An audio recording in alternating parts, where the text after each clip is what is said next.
It is the one and only Paul Coia! Yes, good morning. Hello. Paul. What do you mean track me down? You make me sound like I'm, I don't know, in jail or something like that. Social media, I'm here. I'm not hiding. Paul. I'm not dead. And I'm not dead, despite what somebody said on a text yesterday. They said they were delighted to hear that you weren't. So we're all celebrating that fact, Paul. Well, thank you so much.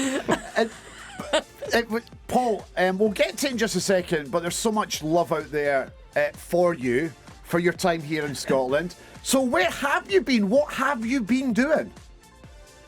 So, way back, I was commuting between London and Glasgow because I'd moved to Channel 4 and I was working for the BBC in London. I was still coming up to Scotland to do my STV chat shows and quiz shows like Catchwood for the BBC.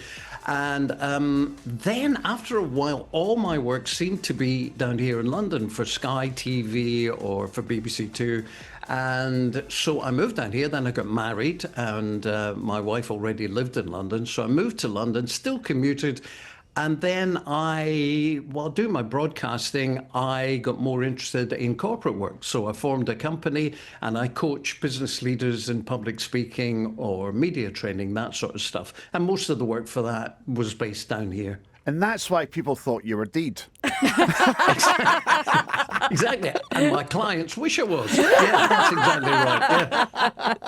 Yeah. Honestly, Paul, see, I mean, the way that this came up yesterday, it was very random. We played a song. We have a wee feature called Musical Balls, and we played Sunita So Macho. And somebody sent in a message, I think it was John, saying that they remembered you playing this in a nightclub in Wishaw. And then we just went down this memory lane. But it's incredible how many folk have really fond memories of your time on television and radio in Scotland. That must make you feel amazing still. Oh, it really does. Obviously it does. One of the great things about working at STV was we were always out doing outside broadcasts, whether it was seeing in the new year from Edinburgh or from Glasgow's George Square. We did those telethons. I did 2 27-hour telethons, one down by the Garden Festival. So all the public could come and chat and let you know what they were doing in their lives and stuff. So STV was such an outgoing, public-facing station, still is. And, of course, that meant that you felt much closer to people than perhaps other broadcasters. Yeah. Now, Paul, I'm delighted that you mentioned the STV telethon and the Garden Festival. God. Because what are you going to do because to me? thanks to producer Kat, we actually have a clip of you during that telethon. So I want you to have a wee listen to this. I'm so delighted you queued this up. It's so funny. Here we go. Well, we're back at the Glasgow Garden Festival. I must say thank you to Anne and Marie. They're visitors from America. They've pledged £1,000 if I will meet them tomorrow. Girls, come to the Glasgow Garden Festival tomorrow. We will meet on air and I'll get your cheque for £1,000. And thank you for that.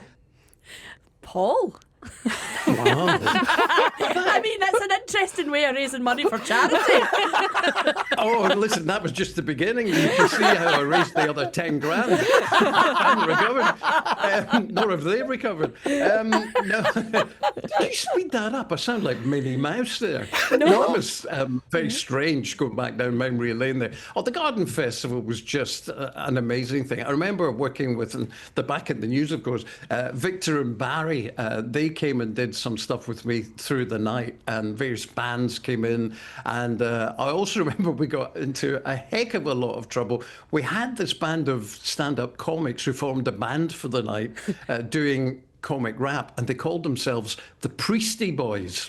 And a lot of people who were very religious thought this was just not the way STV should be doing things. So I got my wrist slapped. I thought they were very funny. Different times, Paul, different times. Listen, we got a message. Exactly. We got a message from Carol. Now, Carol said, "I can't believe you've got Paul Coia on the show. He was my heartthrob back in the 70s.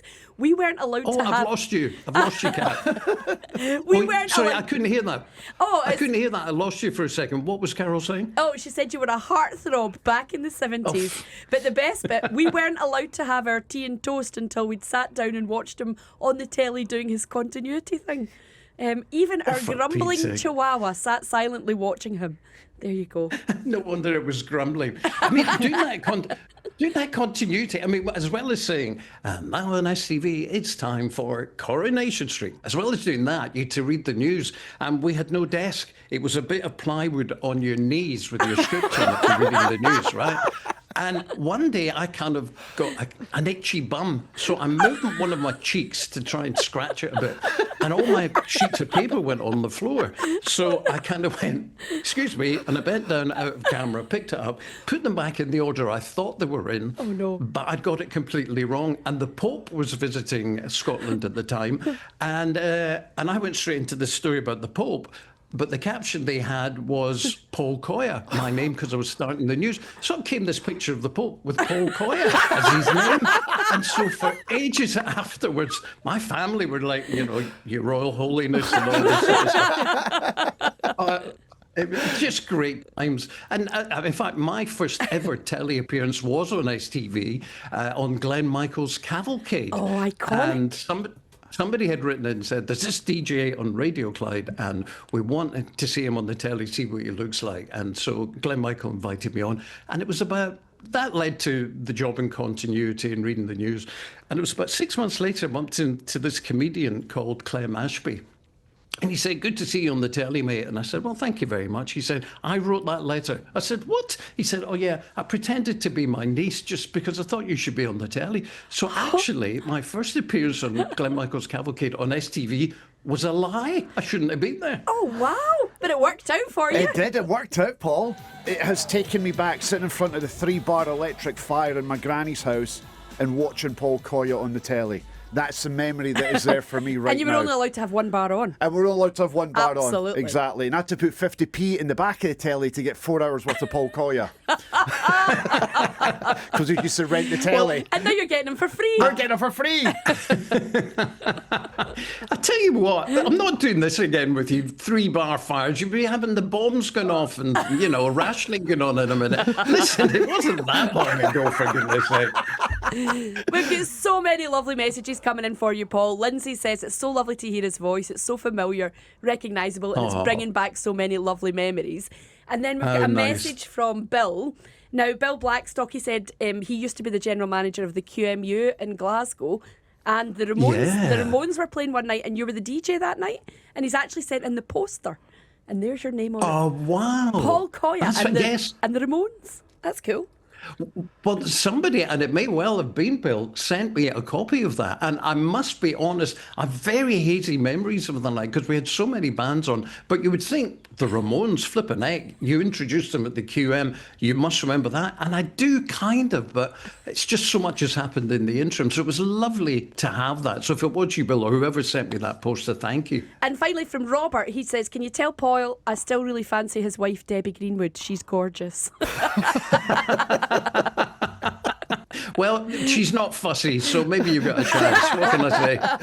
So, Paul, we took you down memory lane with the telethon, and the Glasgow Garden Festival. I'm going to take you down memory lane with this, which is an STV iconic TV show, and you were part of this. Let's see if you remember it.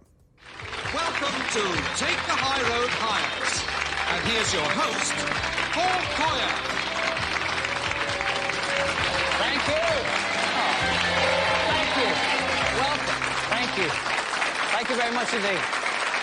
Thank you, and a very warm welcome here to the Ardna Craig Hotel, to the Lounge Bar, where we're celebrating something very special indeed. This year, we had over 1,000 episodes of Take the High Road chalked up on the old scoreboard, and we thought we'd mark it by doing something very special as the programme enters its 13th year.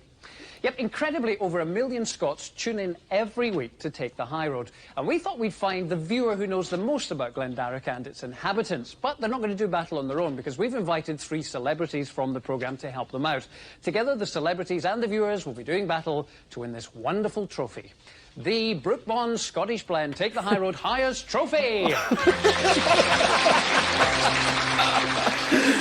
Oh, dearie me. It was a silver teapot they were trying to win. I love it. I remember it so well, so well.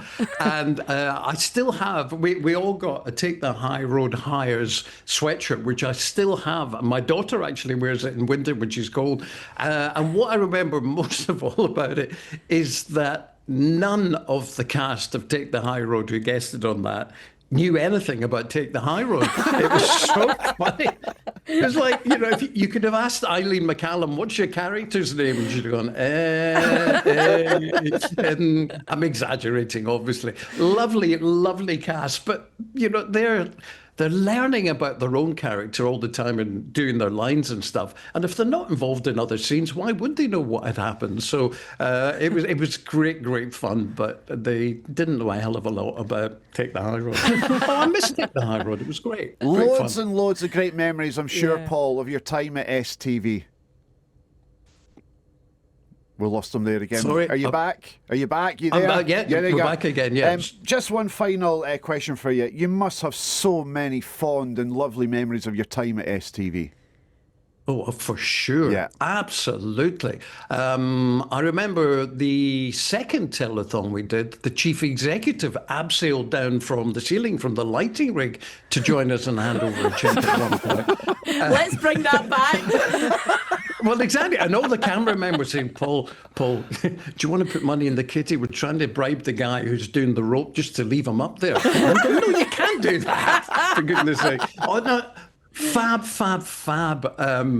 memories, and I wouldn't have swapped it for the world. I've still got loads of friends who were there at the time and who worked on the various shows I did, and still in touch with them, and it's just the fondest time because it was my first time in telly ever, and it built my career, STV, and I will be eternally forever grateful to STV for everything. Paul, the next time you come to Scotland, you must promise to pop in and see us. I would love to. Funnily enough, I'm hosting a conference for a company beginning of next month, so I'll give you a shout. 100%. We're friends on Facebook, Paul and I. So there's. Are you now? Oh, check you over your famous friends. Yeah. Well, I wouldn't say friends, Ewan. I mean, we're in touch. Don't get ahead of yourself, mate. Paul Coia, hopefully we'll see you next month, and it's been an absolute delight seeing you and speaking to you this morning. So much fun. Oh, the pleasure was all mine. Thank you so much. Thank you for inviting me on, and thanks to everyone for the lovely messages. And one final thing, can you please introduce, which I think is quite appropriate considering some people thought you were dead. It's Dead or Alive by You Spin Me Round. Can you introduce it, please? Okay. On STV Radio, You Spin Me Round, and this is my Dead, which I'm not, and Alive, which I am. I love it. Bye, Paul. Paul Coia. Take care. Cheers, mate.